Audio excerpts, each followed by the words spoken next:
Sa showbiz daw, ay walang permanenteng mga kaibigan o kaaway. Pero ang dalawang panauhin natin ngayong gabi, giniba at winasak ang kasabihang ito. Mga haligi ng pelikulang Pilipino. Si Peque nagbigay sa atin ng mga klasikong gaya ng Oro Plata Mata, Virgin Forest at Scorpio Nights. At marami pang iba. Pero kasama si Reyes, ginawa nila ang ilan sa mga hindi malilimutang kwento ng pantasya at kakatakutan. Mga bayaw, andito po, Direk Peque Gallaga at Direk Reyes. Wasak. Uy, nandiyan pala sila. Nanonood sila. At syempre mga kapatid, ito pa rin po ang programang Wasak. At syempre, ayun ako, we are very, very honored na dinaluhan tayo ngayon ng dalawa sa mga iniidolo natin ng mga direktor sa pelikula Pilipino, Peque Gallaga, Reyes. Oh Lord. Direk, salamat sa oras nyo. At buti nandito po kayo ngayon sa Maynila. Wala kayo sa Bacolod. Malapit na kami bumalik ulit. Yung bata ko, akala ko yung kapartner ni Lori Reyes, babae. Lori, no? Akala ko pa noon, Loris Guillen. Exciting June kasi 1999 pa yata si Loli nagsama sa Piling ng Aswang. Ano? Pero magbabalikan ulit sila bilang tandem na co-director. May isang project pangalan Sonata. Na sinushoot sa Bacolod mismo kung saan sinushoot ang Oro. Can tell us about Sonata, Direk? I'm going to Taglish, ha? Kasi Tagalog challenged ako, eh. Alam mo na yan. Pero anyway. Pwede kayo mag-Ilonggo, Direk. Pwede rin, ha? Sige, yeah. Matagal na si Sherry asked me na gawa tayo ng pelikula. Something that's really for Sherry Hill, sabi niya. So sabi ko, I have something for you na gusto kong gawin, etc. etc. I worked on it for a long time, pero then Sherry got into personal challenges. I won't say problems, etc. etc. 2 years na yan. So nawala. And then the FDCP came on. Film Development Council. Sabi nila, do you want to do anything but you have to shoot it in Negros. And then sabi ni Lori, uy, yung project ni Sherry, parang eksakto dito. Oo, dati ano yun, parang suntok sa buwan lang ng project. Wala namang mag-finance nun. Ba't period ba? Hindi yung idea niya, hindi i-finance Walang producer. ng producer. Actually, sinubukan ko kay Mother and she just tumingin lang, long silence, yung may crickets pa. Okay, sige. Wala man lang. Ngayon, lahat digital.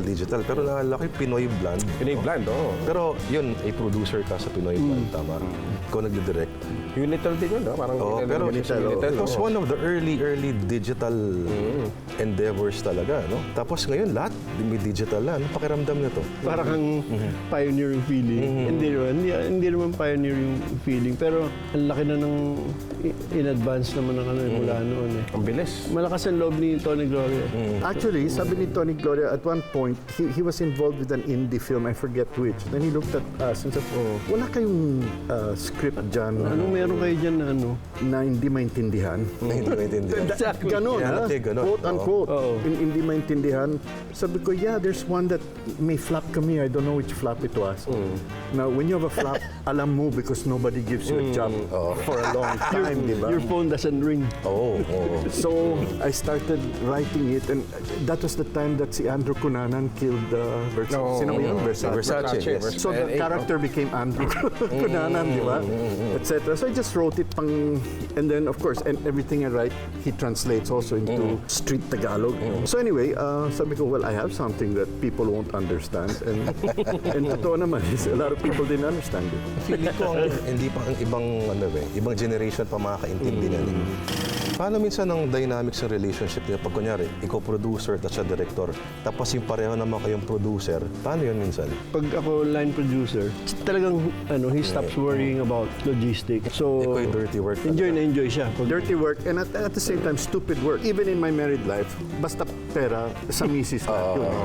And she lets me do what I want, pero pag sabi ni Maddie, okay, tama na. Sagad na tayo. Obey ako. I mean, I know my limitations. Parang mahirap sa akin yun. Talaga? Lagi tinatanong sa inyo, paano yung dalawang director? Hindi ba kayo nagsasalpukan ng ano na? Sa totoo lang, when we started, I asked 2 or 3 guys, Don Escudero, si Abo de la Cruz, I forget, Puro, I think. I said, I need a partner because at first, dialogue eh. Sa dialogue yun eh. And I said, I don't need dialogue because it's the movies, the images talk, ganon. Pero then, working with Ishmael, I saw that the dialogue is really part of a movie. Hindi sa because you explain what the message is or anything, pero pag may massage parlor scene, si Bernal would sit 2 hours with the masahistas while they're setting up, and he'll talk. And the masahistas won't talk about social injustice or about, they talk about chismes, etc., etc. He picks up the sound. So sabi ko, if I can talk about behavior in bed, like in Scorpio Nights, I should talk about behavior in dialogue. So I said, hindi ko kaya. So finally, everybody said no to me because I said, no, if I be your partner. Last choice. Last choice. Tsaka direct, last choice lang ako palagi. Talaga? It hurts, no?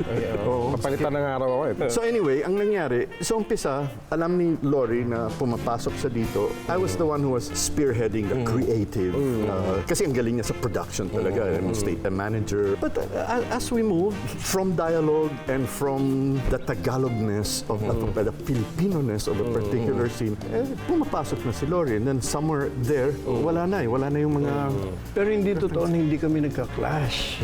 Huwag mo lang dalhin sa set yung ano. Huwag mo ipahalataan na nag-ano. Kasi madadama yung lahat ng tao. Bibigat yung feeling. So, No? meron kami modus operandi. Normally, our clashes sa umpisa is, I always believe, the sky's the limit and then cut it down to reality. Siya naman, reality muna.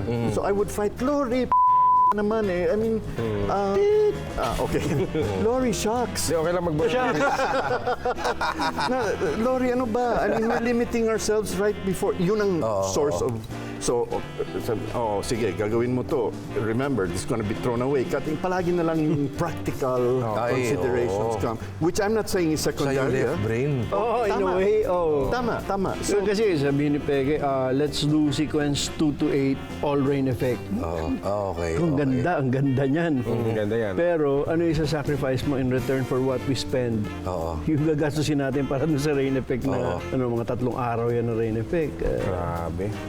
You think nag-mellow na kayo throughout the years? Mellow? Whatever that means. Yeah, no. It In means many that ways. you're kinder, you're accepting.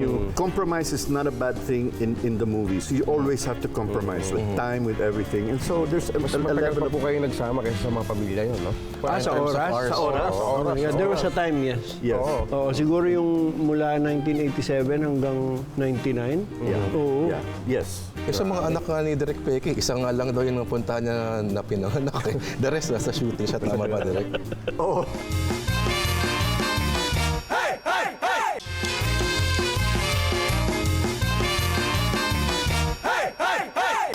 Sa bagong setup, mas mura na yung mga camera ngayon. Did you find directing easier with the newer set? Digital quote-unquote setup? You wanna answer that first?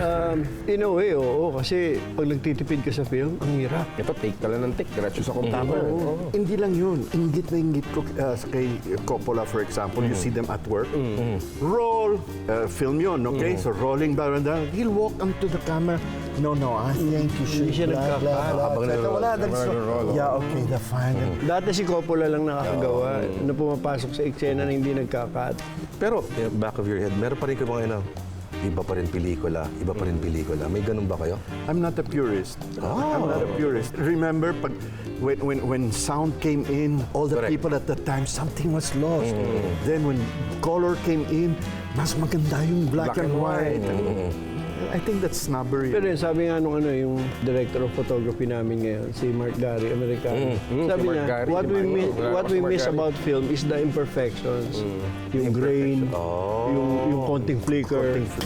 Sa tingin niyo ba, nagbago rin ng pananaw niyo sa sensualidad throughout the years? No, sensuality is really an important thing in terms of attraction to... All of us have a sensuality here that we're not working on. Pero, Meron na tinatawag sila Bacolod Mafia eh. Oo. Pero feeling mo ba part ka pa rin ng Bacolod Mafia? Or Siya yung or godfather. it has taken on a life of its own? it's taken a life of its own, and frankly, I'm proud that they've been able to kill the Buddha. And they ran me over the road, threw me on the side, and they're on their own. And it's a great freedom to just do what we're doing and to May allow. bata na rin ngayon. Oo, ang galing nila mag-teach. We have a lot of good teachers. Pero ngayon sa among them. industriya, yung Bacolod Mafia, hindi na lang sa yung mga naging direktor, naging writer. Yung Art dep. malawak na Bacolod Mafia ngayon, yung art dep sa mga network. Art depth, no? Ang daming ilonggo Dahil kasi kay galing yun. doon sa mga workshop Oo, namin. sa workshop yun. Kay Richard Somes, sa mga bata niya, puro wala yun. Actually, what's happened now, all of them have jobs. So, kulang kami sa teachers na naman. Which is a problem right now. We just finished talking with Gabby Fernandez. Teka muna, we have nobody to do the workshops. The mafia is loosening up. Everybody's too busy. Borgi, nagkano na. Ang daming trabaho. May napapansin ka bang singular aesthetic that the Bacolod Mafia, at least the directors, have in common? It's not an aesthetic too much as a professionalism. So, frankly, I'll tell you, there are better stories in Cebu, in Iloilo, and Davao, General Santos. And if we go to a next round of workshops, I will concentrate on history and stories and narration, because what we concentrated on is get the product as professionally as you can. Never quit. The show must go on. So if you get the Bacolod Mafia, Tapos ang trabaho mo. tapos, yeah. Nung isang taon, we lost two of our greatest directors. No? Direk Marilu and isa sa sinasabi mo na, sabi kasi ni Direk Peque dati, dalawang director lang may command ng cinematic language. Well, tatlo yata. Sobrang Celso tahimik, Ad, no? Bernal, Jerry De Leon. Tapos nawala pa si Celso Ad. Tapos nawala pa si Direk Marilu. Pag mga ganito pa, nagkakaroon ka ng moments of intimations of mortality. All the time. I mean, ever since, are you kidding? Ever since my first heart attack, there are times that in bed that I say, okay, this is it. This is it. Goodbye. Sige, sorry na lang for everything I've done. No, intimations of mortality has been with me Noon pa way lang, oo. before Celso. So much so that namatay si Celso. Of what? His wife was making masahe, he died. What a way to go. Perfect. Perfect. We're all gonna die. Oo, wala na. Kung matanda ka na, alam mo that that's not the problem. The problem is pain. Pero are you ready to go? Oh, sure. Pero malaking na-realize ko kasi mga 3 weeks ago, si Peque na for some reason napunta sa emergency room. Dati pag napunta ka sa ER, di ba nakikita mo lahat doon, merong nabaril doon sa tabi mo, may inatake na ano. So talagang nakaka-depress sa ano ngayon, hindi na masyado kasi pwede ka mag-Instagram. Oo. Habang nag-aantay ka Alawin mo sa sarili ER, mo. ikaw yung Follow nga kita, pasyente. Follow nga kita. How do you find social media? Fascinating, dangerous weapon. Addictive. Addicting. And it Hindi mo na has kailangan ng gallery. Mag-exhibit ka na agad, instant. Oo nga eh. And then, it's not as powerful as you think, but at the same time, we don't know how to use it yet. Oo eh. Wala pang Michelangelo of Instagram, but when that happens, then So, baka hindi pa magkaroon ng Michelangelo kasi baka before natin ma-develop yung Michelangelo natin, may ibang uso na Iba naman. naman, oh. tama ka ha. Sa labas po ng production, anong tropa din talaga kayo? Kwentuhan kayo ng problema? Ganun talaga ang mangyayari siya. Dati na-realize ko yan na after years and years of working, wala na akong kaibigan outside of co-workers. Ganun talaga kasi wala ka ng panahon. Pag uwi mo, alas 6 ng umaga, susunod na gising mo, papunta ka na naman sa shoot, di ba? O kaya pre-prod, o kaya meeting. So, lahat ng dating kaibigan mo na hindi mo kasama sa trabaho, unti-unti nalalaglag. Para lang kung talagang you make an effort na, kunyari, mga kabatch mo sa high school, pag inimbita ka, talagang paghihirapan mo puntahan. Pero otherwise, ang pamilya mo yung kasama mo sa shooting. Di ba? Buhay natin yan. Mismo. Ikaw, I'm sure. Eh, ito, pinagtsatsagaan na lang ako na ito. Oo. May choice lang ako. Ayoko kasama sa ano to eh. Wala na choice eh. Ano yung huling sine pinanood ninyo? Yung nagbayad talaga kayo? Gangster Squad. Gangster Squad. Nagustuhan niyo Oo, naman? nagbayad. Oo. Yeah, it wasn't a deep movie or anything. Ako, I'm grateful for a movie that entertains Enjoy. me. Oo, Parang, diba? I don't go for the monochromatic staccato of the scene. Yung ano. Okay rin yan, no? Pero I mean, first time I see Jurassic Park, okay, Jurassic Park, then that first scene yan, nandun yung mga, wow, dinosaur, just go, etc., etc. Naalala ko na sinabi yung Titanic, pupunta ka lang sa last part. Yung lumulubog na yung barko. ang gusto mo. People falling off, etc. The love story can go, di ba? Who cares? Pero oo, sine.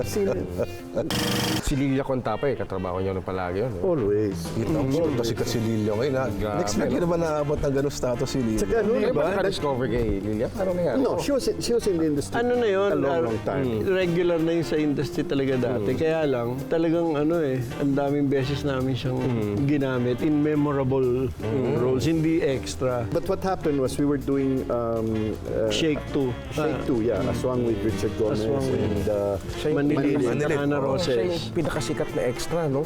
and we got Juni Gamboa's Bulacan group to be the Aswang Village, no? Ang galing-galing Oh, sa nila, Malolos Bulacan, Communication, no? sa Megila, Jerry Sineneng na lugar. Pero there were some extras that came in. And sabi ko, Lori, did you see that woman that was sitting? Aswang siya, pare. Aswang siya. Aswang talaga, no? Oh, so, Kahit sa live, nakakatakot siya eh. Sa shooting pa lang eh. Nakakatakot so we siya started tignan. putting pag her nasa near dilim. Vanji Labalan. So ma-feature. Then after a while, we started writing for her. Ganun. So kasama na siya sa script palagi. Oo. Written for her. Tsaka stricta siya because she was the head of the Talents. Sa flyer siya eh. dapat nandun kayo, etc., etc. But to be fair also, we never treat extras like extras. They're actors talaga. And we look, dalawa kami eh. So when we do the scene, I can see the crowd performing, di ba? Wala po ba kayong plano kayong dalawa na ipaitim naman yung buhok nyo? Ay, Pepe, natural eh. I've done all colors na. All colors. So green, red, walang pink, blue, etc. And then, patay yung buhok eh. Ako nakalbo na ako. Dahil natin may yung ibabalik usapan. yung haba. Ikaw. Bayin natin yung Bayin usapan. natin. Doon sana papunta yun. Huwag na daw.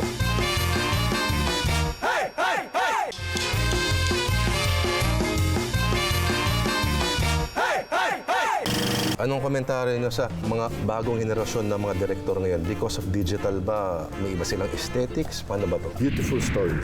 Stories. Very original stories. Ang execution is one thing. Ang problema is that in the old style, there's a portion of apprenticeship that you go through, Yes. whether you like it or not. Ngayon, So, diretso na agad. Diretso na kaagad. Karamihan, ang namimiss nila yung dealing with actors. Takot sila sa actors. Na-intimidate sila ng mga senior stars. Tapos hindi nila dinidirect yung mga artista. That's why there are now assistant directors for acting. Acting coach. Acting coach. Oo, wala dati. There's no relationship between Dati magkasama pa yung ADPM eh. ganun. Di ba? Ganun, Dati, tama ka. ADPM pa dati. ADPM, yun. Ngayon, hiwalay na na. Dati nga kasi ang entry point ng yung para ka maging kahit ano sa showbiz, kung hanggang makarating ka ng director o kung ano man yung pinakamataas na mararating mo. Dati may apprenticeship. Talagang apprenticeship, oo. magsisimula ka sa baba. Ito, college pa lang, director ka na. Oo eh. But being a director is dealing with the press, dealing with the actually understanding the setups. Bernal would throw the food trays on the wall. Yung parang there's a whole system of directing that does not come under art. Direct Peque, hindi ka ba naiinis sa parang pag binabanggit pangalan mo lagi, no? Ang mga association na lumalabas lang, it's like ang dinirect mo lang ay Oro, Plata at Scorpio Nights. I hate it. No, dalawang bagay. I always say, I'm a big fan of yours. Ang ganda ng Oro. So, what? The second thing I hate is the critics and many people have decided that I'm really the only genuine director. They don't consider Lori. Parang, as a matter of fact, we were introduced the last time at the FDCP, and to assist him is going to be Lori Reyes. There's not my assistant. And I hate it. I mean, what makes them Bakit think yung na... Cohen Brothers? Coen Brothers, Diba? Pwede naman ganun. So anyway, what makes them decide that Lori is not what he is? I hate this. I really, really hate it. Naka-package na kayo eh. Wag na yun eh. We did 36 movies. He did 26 of the 36. That means I only did 10 movies on my own. Because even my first movie was partnered with Butch Perez. I'm a collaborator. I mean, that's the way I work. So, and I'm using your show to announce that I am not gonna take it anymore. Oo, narinig mo yan, ha? Oh. Tandem sila, tandem. Tandem. I mean, and they don't Gigilabot ako understand. No, seriously. Ayoko na. Ayoko na. In fact, when Cinema One gave me a lifetime award or recognition, etc., I said, this is the last time I accept this award. Unless you want to award Oro, where he was not part of it. From now on, it's a Reyes Gallaga Reyes production. You have no right to judge how we work. Napipikon ako more than the Oro thing. No, okay. These people don't watch Pinoy movies anyway, okay? So they watched Oro because there were a lot of tisoys in there. Baka kasi direct dahil bas kayo yung mas maboka, mag-ano sa mga press. Kaya siguro hindi rin na, no? Yes, Pwedeng tama. ganun siguro. Pero there's a laziness there, di ba? I mean, come on, press. I mean, you're not there. Come on. Come on, press. Or, Well, you're pressed too. Oo, no? Galing ako doon. Pero yeah, do your homework. or tisoy. Galing ka doon. Parang katulad sa amin, siya lang yung nare-recognize. Hindi Ako ba? Hindi, oo. It's hateful. From now on, he's not taking it anymore. Oo, ganun. Na kaya. Pwede na palitan to. Ano typical day ninyo sa Bacolod? 60% civilization 5, gardening, and once in a while, artwork. Ako hindi taga Bacolod. Oo nga eh. Oo, Pero Manila. nakukuha mo na yung punto nila. Adapted Hindi siya. naiintindihan. Adapted na yun. Hindi ako kaintindihan ko. Yung tono ng Bacolod, it sounds like foreplay. Diba? Tuod, gusto ko na, no? Kulang na lang, tara. Ano sabi mo? Nindot, that Beautiful. means beautiful. Ganda. Nindot. Basta you're in Cebu. Oo. Huling tanong. Kunyari, papanaw na kayo bukas. Ano yung gusto mong huling hapunan mo? Buhay na oyster. Galing sa aquarium, hindi galing sa Dagat. hindi galing sa tray. Itatabi sa Buhay kali naman po. lahat ng mga oysters. Oo, pero matagal nang wala sa tubig, di ba? Iba lasa nung galing sa ano. Good bok choy with a lot of marrow, which we call utok. Bagay, wala ka ng cholesterol problem na mamatay ka. Oo, sa atin, di ba? Okay, Peque Gallaga, Lori Reyes, maraming salamat sa oras. Salamat. Thank you. Alam mo, para ka na rin umattend ng workshop eh. Walang kinig ka lang eh.